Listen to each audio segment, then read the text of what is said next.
it's only gone downhill. Now you're back to a full-blown just hooking up. I mean, he struggles with intimacy. I mean, he's an avoidant, big time. How to predict if you will get a man's love and commitment. And you can use the tools that I'm going to give you today, along with manifestation that I hope you're already doing, to help you know that you can get the love and commitment you desire from the man you desire. So if you're new to my channel, who am I to talk about this? I'm Coach Paula Grooms, a dating and relationship coach for women, licensed social worker, and author of the book, Why Won't He Commit? How a Man Decides to Make You the One. I help you find Mr. Right, get an ex back, or grow an existing relationship with a man you truly desire, so you create the relationship of your dreams and level up to the complete commitment you totally deserve. So I want to get right into this tonight because this is an important component that I certainly didn't understand about subconscious programming and how much agency we actually have, how elastic our brains are, and how we can change on a dime to create what we desire and deserve. If that's a man in your life, which I'm assuming that is why you're here, but with anything else, if you want to change a habit, this is really important to at least understand and start to incorporate in our lives all across the board. But we are talking here about specifically getting the love and commitment from the man you desire. So stay till the end because you are going to want to hear Ashley's story. We spoke to her the other night on one of my lives here, which I do Monday and Friday nights at 9 p.m. Eastern. And you can talk to me like she did and get a mini coaching session in a way just by becoming a member of the 80/20 Wonder Club. And we can talk more about that after we talk to her because I want to get right into this for you. So Dr. Lisa Feldman, she is a psychologist, a science researcher. She is one of the top in her field for this type of research on how the brain works, and she's getting it out into the public now, which I really love. That's her mission, to get it out.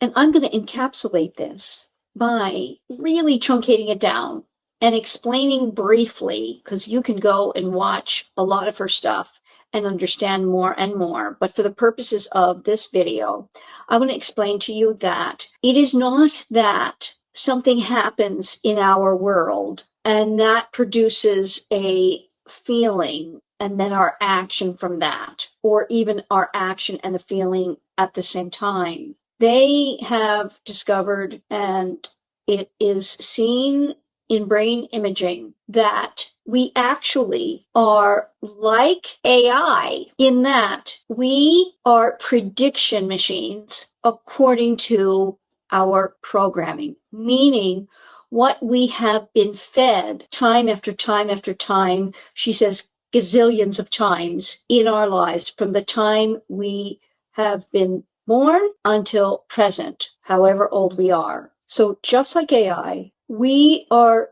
given throughout our lives sets of information coming into our brain so that we make predictions and then we take action on those predictions. But we do this in nanoseconds, actually prior, that's prediction, to whatever's happening. So when we say we are triggered by what the man does, it's actually that we are triggering ourselves in a way based on our past and what is happening in the moment. This makes a lot of sense. And again, there's more on it and you can watch her. I'm going to show you a portion of this where she encapsulates it. And one of the things that's important to note is that she says, we are not at all responsible for what happened to us, but we can absolutely take responsibility. In other words, we don't want to be blamed for what happened to us, but because we are the only ones that can change it for ourselves, we have to take responsibility in order to make our best lives in whatever area we are relating this to. And in this case, it is to our man and to our relationships. Because if we don't, we are the ones that are hurt. And so that's what I'm all about. That's why I'm here.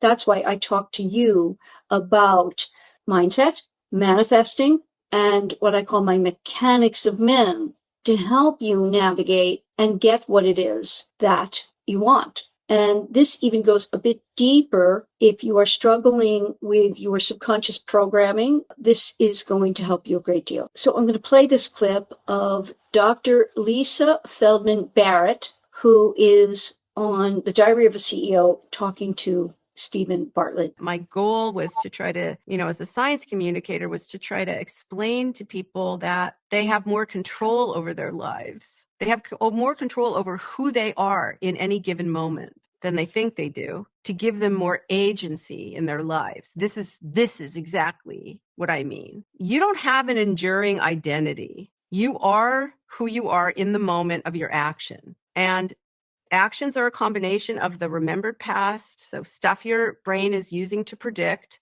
that your brain's assembling super automatically, and the sensory present, right? So if you want to change who you are, you want to change what you feel, you want to change what your impact is on someone else, you have a couple of choices. You can try to go back into the past and change the meaning of what's happened before, so that you'll remember differently, you'll predict differently in the future. That's what psychotherapy is. That's what, heartfelt conversations at 2:00 in the morning are with your friends or whatever. That's really hard shit. Doesn't always work so well. And I agree with her there. Doesn't always work so well. And here's why. It is reinforcing what occurred. It is prediction at play. Let's go on. Other thing that you can do, though, is if you realize that whatever you experience now becomes the seeds for predictions later, then you can invest in creating new experiences quite deliberately for yourself now.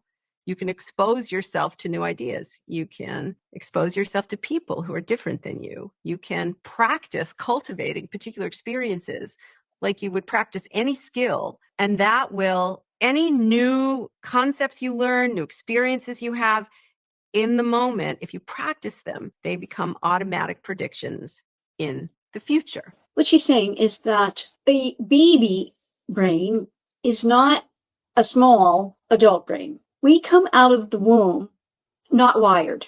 It is our environment and what happens to us that wires us. And our brain is such an amazing functional computer. It is predicting in every moment according to how it was wired. So what happens for one person whereby they feel traumatized by something, for another person, that's not the case. Completely dependent on the wiring and experience, and then are continuing to wire it. And this is what she was saying, and I agree to a great extent, why traditional therapy is not very useful, because it just continues the wiring through more and more repetition and talking about it. This means, bottom line, that if we continue to do the same thing that isn't working, we are not what she calls prediction correcting. In a sense, it is simply making new choices. And she goes into this in terms of the brain and the body and how the brain and body are talking to each other. It is the making new choices that then can override the hard wiring, in a sense. And you know that I talk about here overriding our subconscious programming. It's altogether the same thing, just a different concept for you to make sense of it and to know how important it is to attempt to do when you are feeling triggered. Because I want to tell you right now, I completely understand the triggering or feeling something. And when you feel it, you believe it to be fact, true. My conversation with Ashley is very indicative of this. And so I wanted to give you some of it as well, because it will illustrate much better than me explaining it. And then we can kind of look at it and you will get how making a different choice so important for her to start to prediction correct. It only takes a time or two to prediction correct. Once we see that it works, we then feel a different way and we can continue to do it. So again, this is 30-something-year-old Ashley talking about her situation with her man. Take a listen. So Ashley, how can I help? So I am pretty sure, Paula, you know some of my situation. I am really struggling with a very avoidant man, and I mean, I'd like to say he's like the furthest on the spectrum of avoidant. We have dated, I wouldn't say, we've never really been official, but we kind of dated on and off. Yeah, how long has it been now?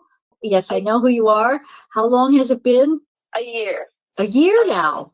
Wow. Okay. And where are things now?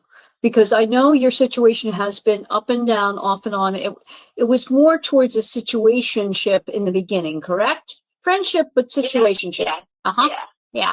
Well, we basically started, I guess I felt like we were finally progressing into more of like, I felt like finally we were about to be boyfriend, girlfriend. We were progressing for once. And I am a highly anxious person. I guess I feel like I always kind of tend to ruin it. We went out on a double date, and I guess the parts of being anxious, I am probably more jealous than the normal secure person. I overthink things, and he's older also, probably something that's important to share. How much older? 45, so he's 10 years older. Okay. From what I remember, he's never been married. Is that right? Right?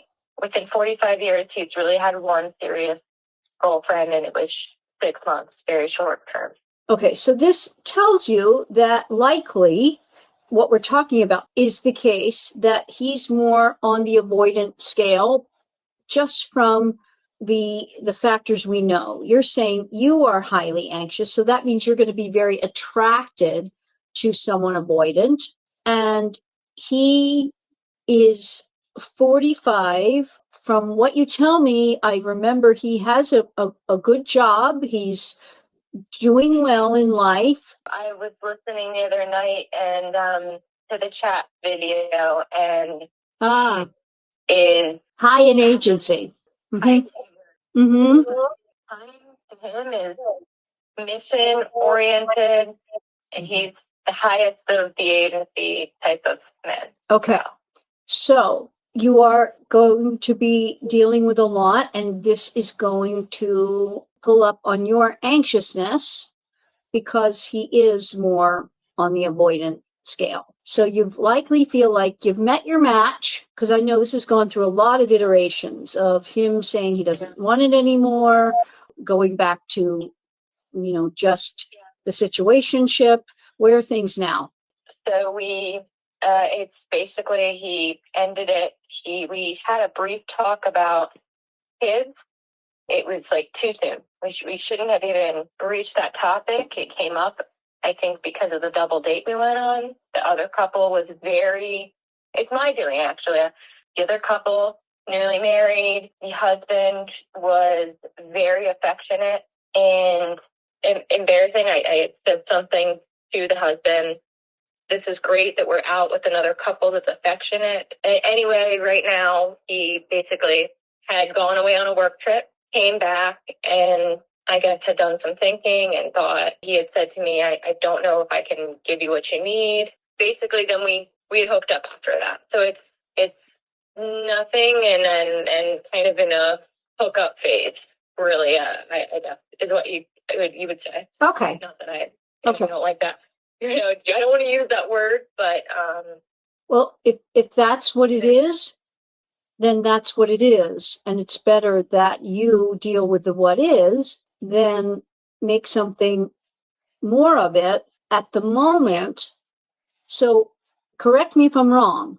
I'm going to encapsulate that I'm hearing that you feel that after 9 months of you doing what you've been doing, you mention children and you say that was too soon because he told you he can't give you what you want, meaning he doesn't want children? When we had the talk, he said, I took it as a positive talk. When we had talked, he said, I don't want to have children, but if it happens, it happens. So I took the talk positively, and I joked and I said, well, I hope you have a really strong swimmer then.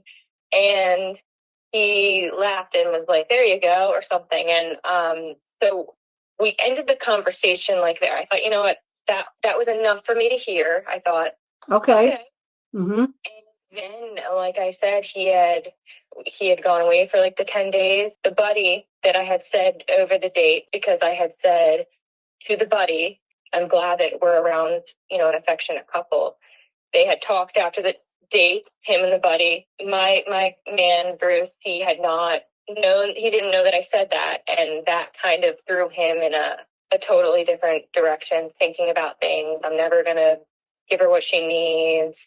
It just took a turn for the worse. He had gone away on the trip, didn't leave great before he went on the trip. I reached out after 2 or 3 days. I said, hope you made it there safe. I know things didn't end well, but looking forward to talking to you when you get back. And he got back and he was sick, kind of like had avoided me for a day or two, it seemed like. And I got my anxious self. I think he's back. I haven't seen, and essentially, I guess he was trying to avoid a conversation and I pushed it. And instead of having a calm talk, he kind of blew up, and I can't do this. Like, this just isn't going to work. And over something simple, like, it's not simple. No, Ashley, it's not over something simple. No, it wasn't, but in the moment. Yes, but that doesn't matter. It's because the avoidant and anxious dance you two are doing. Yeah. Yeah, that's the bottom line of it. And that's what we're talking about. So it's good for you to take note of it because you see, you are trying to change his avoidance rather than work with it because it's highly provoking to you as someone who's anxious. And that's been the dance you've done throughout your relationship. Would you say that's true? Yeah. So this video, which is alive, is about avoidant men.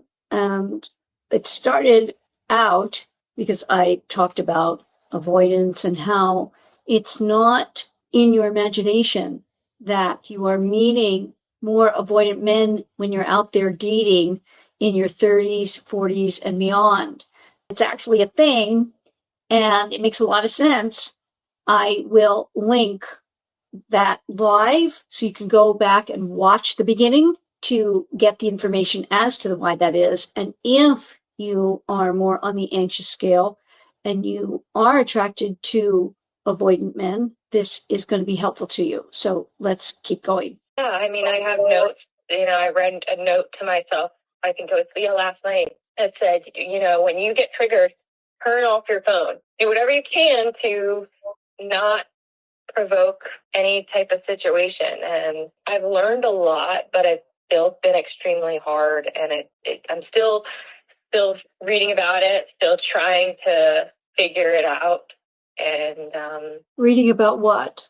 I'm always reading about ways to improve, not just ways that I react or avoidance or anything to help myself. What are you actually doing?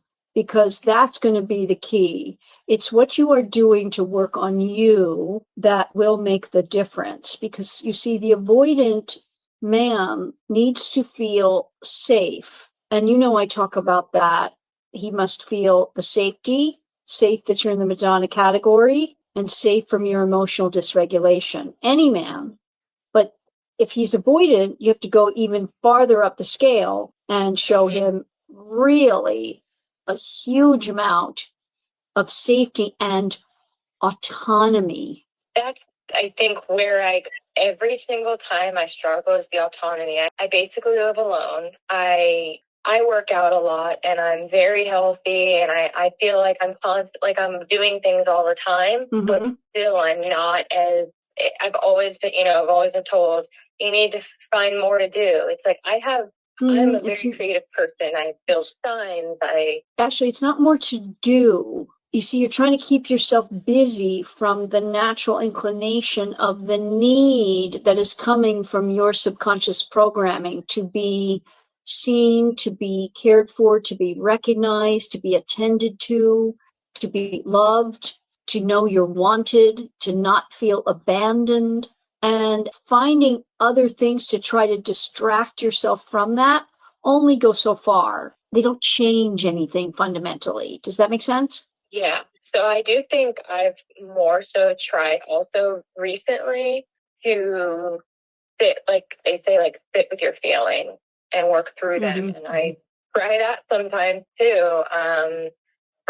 It only takes that one time for me to just run it overboard.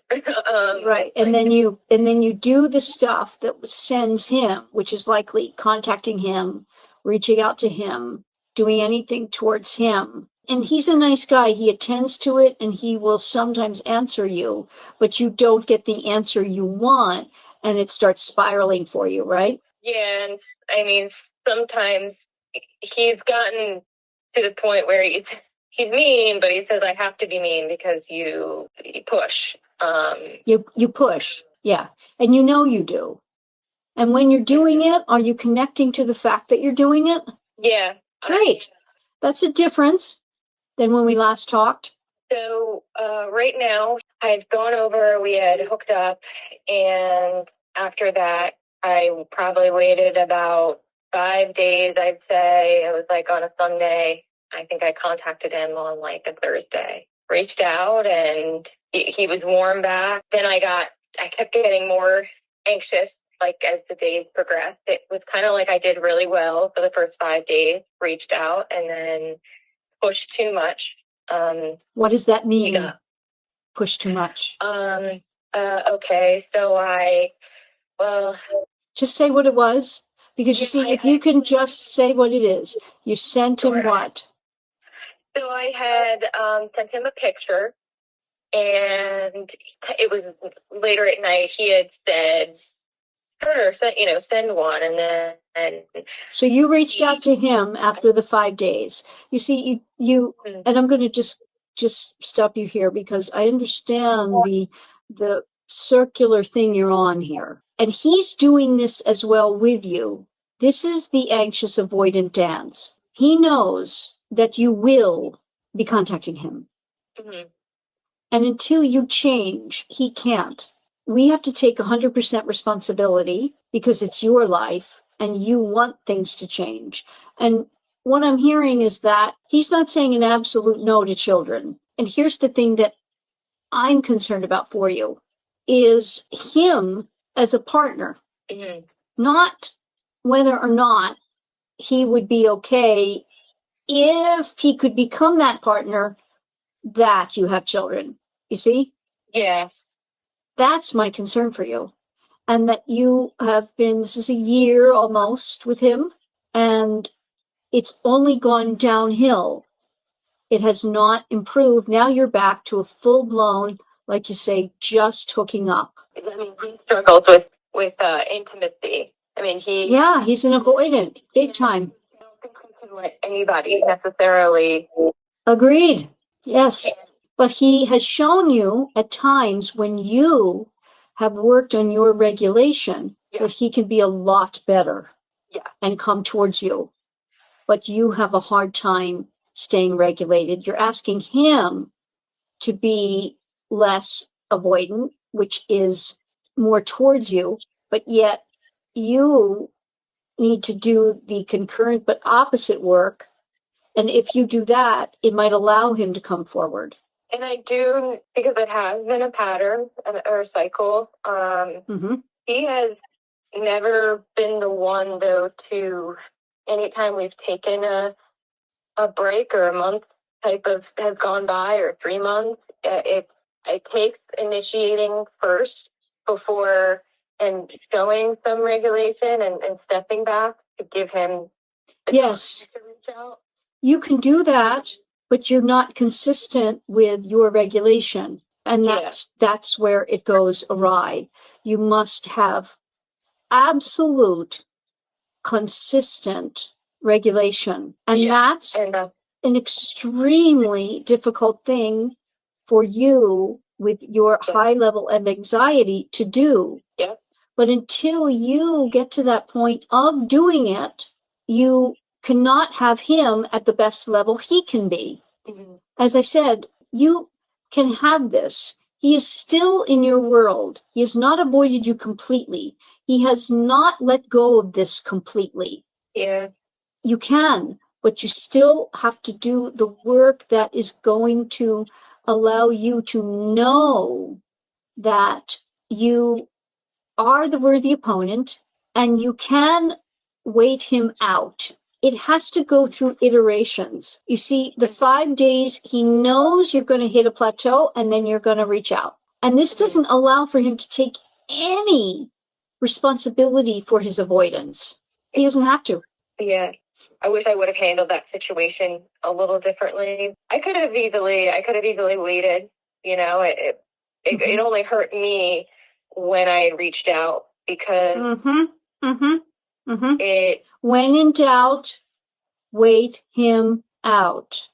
And until you do that, with an avoidant like this, with you doing all the work of it, he's getting a lot out of this, and he will continue forever. I'll say something. I don't know if you'll probably won't agree. I do feel like he has ended it, and, you know, I'm the one trying to pursue a sexual relationship. I've made that very clear. He recently said to me, I don't want that. That's not what I want.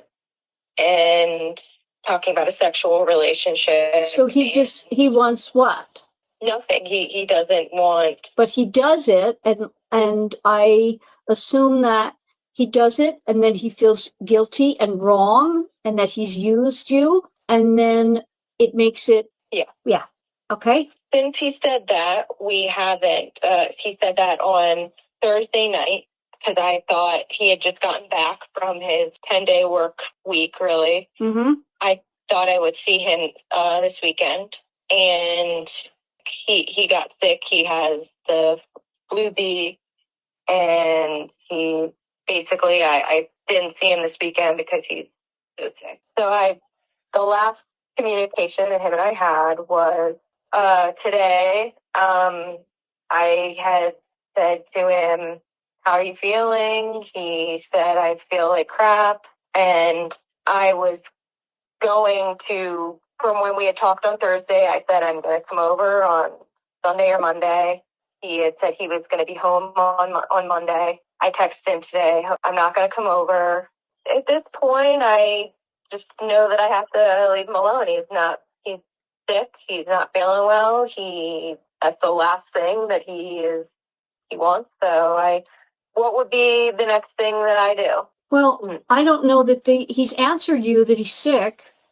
I mean, there's really nothing more. Yeah. Why don't you take this time to allow him to come towards you? But you see, until you work on this in the way that we've outlined, you know, in previous discussions, overriding your programming of your anxious attachment, you are going to be fixated on him. I bet there's nary a moment in your day when you're not thinking about this.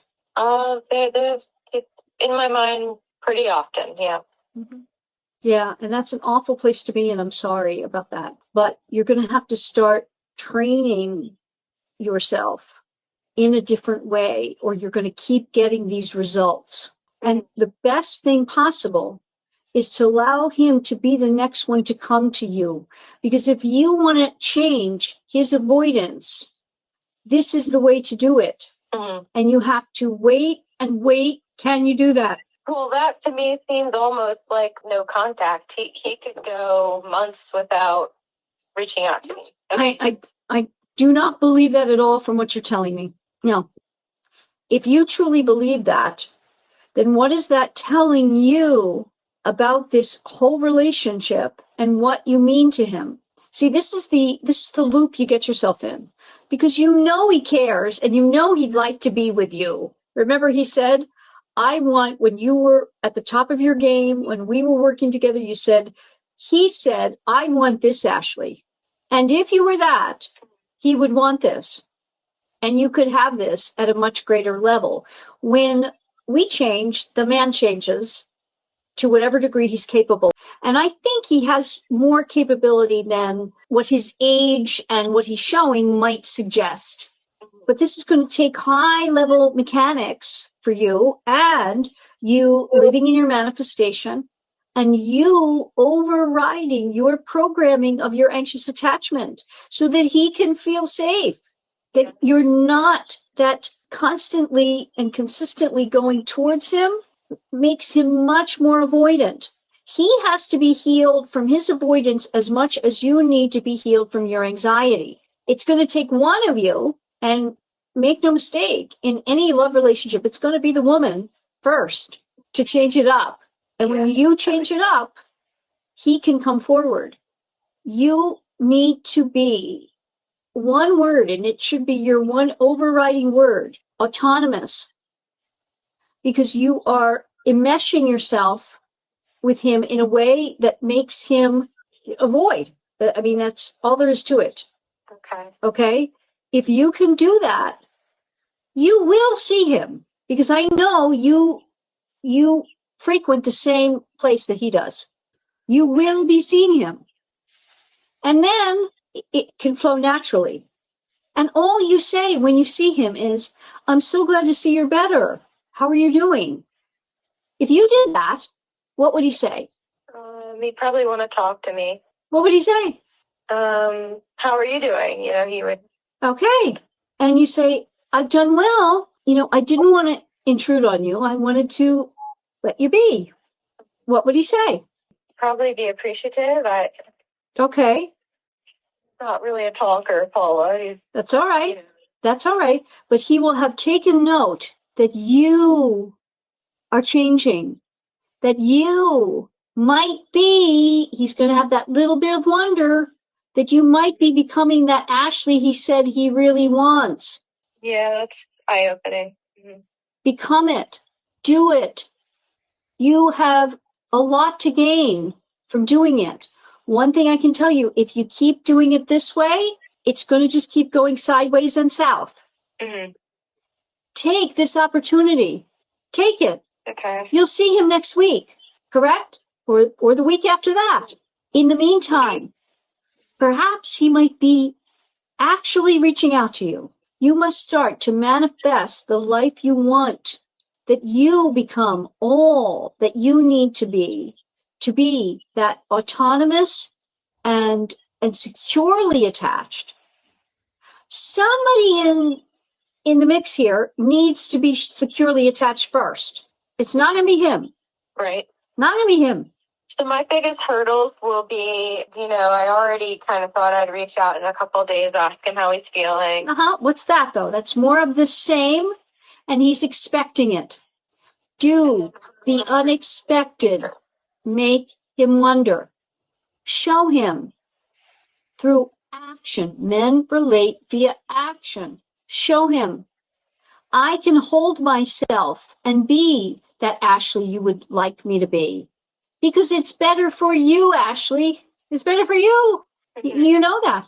Become it, and you will see it manifest in your life. You cannot keep going this route and expect something different from him. the woman, the female energy heals, tames the male energy. Does that make sense? The reason why rehab is in nature, it's healing, and it's Mother Nature. The feminine is healing. You are being more towards the masculine in this. You pursue him, you text him, you call the shots. Oddly enough, because he's so uber male, but he's an avoidant. Mm-hmm. Yeah, change it up and you will see it change. So you must know it, believe it, hold on to that, know that you're everything that he could want when you are that actualized version of yourself. And he wants that. He needs that. He's going to miss you. Let him miss you. I can easily go 2 days without. That's your, yeah, that is your idea. And you've got to have a come to Jesus moment with it, in a sense. Okay. Okay. Yeah. You just do. Commitment. Yeah. Because you're expecting things to change without you changing. The change begins with you. And the other thing, which I mean, is maybe a broader question, because I've only been on, I haven't talked to you in a while and about bigger things, but I guess the broader question would be like, if there perhaps was like a night where I was crazy, and even if the woman is super crazy side, which affected kind of the situation, I think also, do you still say that it's possible, even if, he's still here, like you said, he hasn't still had sex after, but would you say that once someone kind of drives someone away with like a crazy night, that it is less likely to occur again?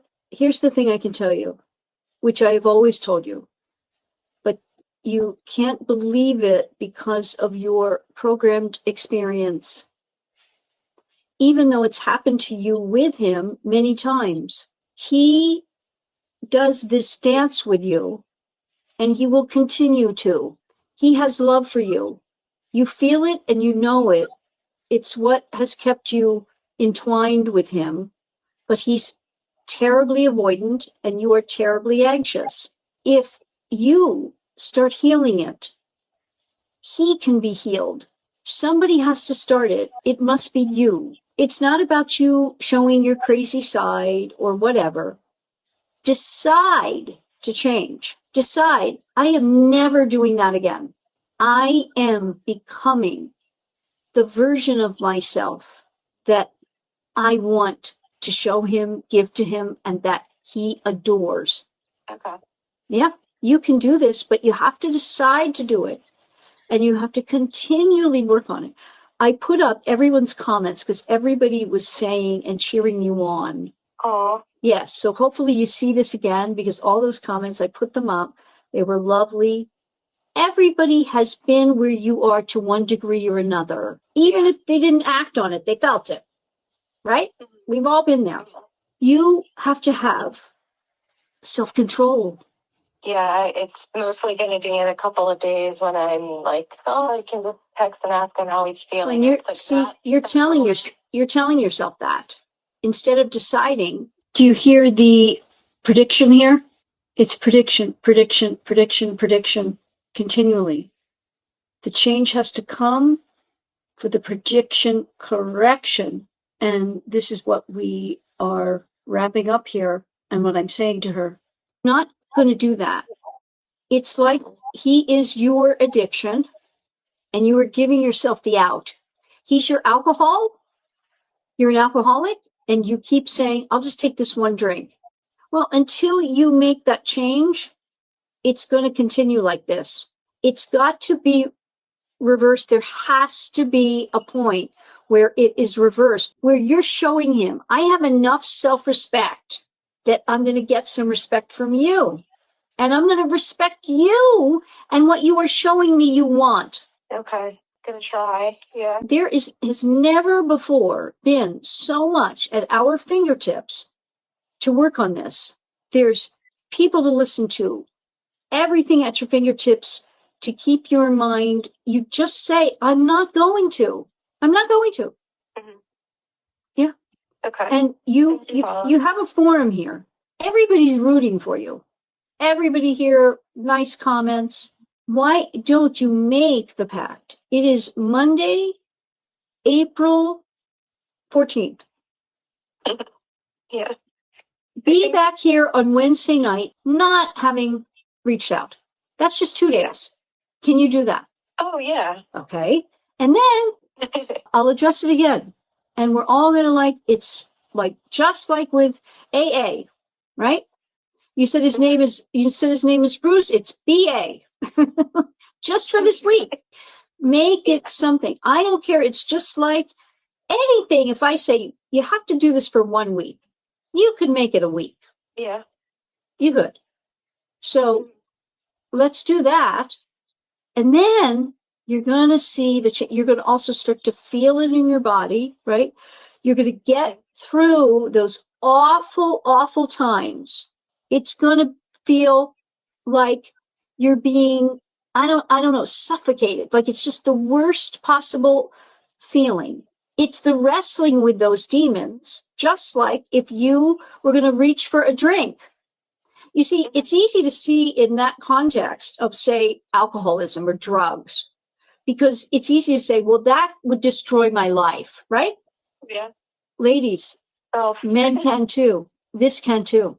This can suck you of years of your life. Yeah. It already has. Yeah. Right. So think of it that way. You need to be in BA right now. It's only for a while. You need to reset things, and you've got to commit. You have to commit. Make that commitment to yourself. Yes, someone just wrote years in capital letters. Yep. Yeah. You got to break the cycle. Only you can. No man will. Because you know what? If you don't, the next one you really like, be the same way. Because you're going to be attracted to avoidance. Any man who's securely attached, that will not be your experience of love. You will not feel anything. It'll be like, yeah, he's okay. This isn't love. Right. Yeah. I'm not. You see, what I'm saying here is that for someone who would show Ashley unconditional love, in a sense, coming towards her, pursuing her, giving her time, attention, and affection. Remember, she said he's not affectionate, that kind of thing. That flies in the face of her predictions, because she has been programmed and wired that that's not even love. Because when we are being wired from birth to age 7, we are being shown, believe it or not, what love is. To our baby mind, that's what love is. Avoidance, not attention, not affection, being shown I'm not worthy. So all of it is about changing the prediction correction. And the only way, in Ashley's case, which is a great example, is for her to do something different. That's prediction correction, so that she sees the outcome. This will only be done through time. Right now, the beauty is she's going to have a chance, without even reaching out, to see Bruce. She will start to show the change. That's what the man needs. He needs to be shown that there's change to start to feel safe to reach out. In Ashley's case, this is going to take time because of all the time in where there's been programming and prediction on his part. We have to reset his predictions. We have to correct his predictions. This is key. I'm hoping that Ashley will view this to understand that until she changes up his prediction, that she's going to reach out, that things are going to be the same. This can't take a foothold. So we can see this very last part here and see what she's willing to commit to. Not passionate about this. There's no passion here. You see? So if you fix this, he's actually someone who avoidant who actually might be able to go the distance with you. I know you don't believe it, but I do. I've been on this journey with you enough to know the particulars that he needs you and he would like that. He can't do it this way though. It's not good energy, not good juju, you know? Yeah. But if you change it and you become, like he said, the Ashley that he wants, the worthy opponent that makes him wonder, that makes him up on his toes. Yep. And you can. Not too late. Let's reset it so we can restart it on the right foot. Okay? Yeah. Great. And you know, go back, watch this and look at these comments. I'm going to, yeah. Thank you. Yes. Good to talk to you. You now understand that prediction, correction is part of this. It's all the same thing. It's just whatever speaks to you. If prediction correction speaks to you, great. If overriding the subconscious programming speaks to you, great. But this is key. This is what needs to be done. In any case, we must show change. How are you going to change? How are you going to continue? This is why I have the affirmations, meaning what you are telling yourself. Huge. Sleep meditations, which help you override the subconscious programming. Not reinforcing by talking about it in a way that continues it. If you can't do some kind of work like this with someone like me or a hypnotherapist, you have to be doing it on your own. It's harder. I hope you don't have to do it on your own, but sometimes not having any ways or means to do it, at least there's more available to us today than ever before. Meaning you have a video like this and all manner of other ones and all kinds of material all over. You can.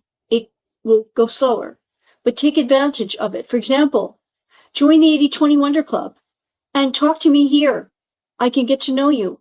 You can join the club monthly. It's less than a latte a month for a monthly fee, or join for 6 months or 12 months and save. And you can talk to me here on any of my lives, like Ashley did. There's another caller on the video as well that I didn't get to because I wanted to make sure you understand about prediction correction. If you want to talk to me in full, long form coaching conversation, you can do that for free by being a guest on my podcast. That's also linked below. And if not, and you want to talk to me personally in a private consult that's not for others to listen to, absolutely. And that's below too. I'm going to link the video for you to see that discussion and another in full. If you are struggling with anxious attachment and understand how important it is to make the corrections to your predictions, all manner of ways that we talk about with all of the tools, the 3, you can have what you desire to deserve. With that, I'm going to love and leave you so your man doesn't, and I will see you in the next video.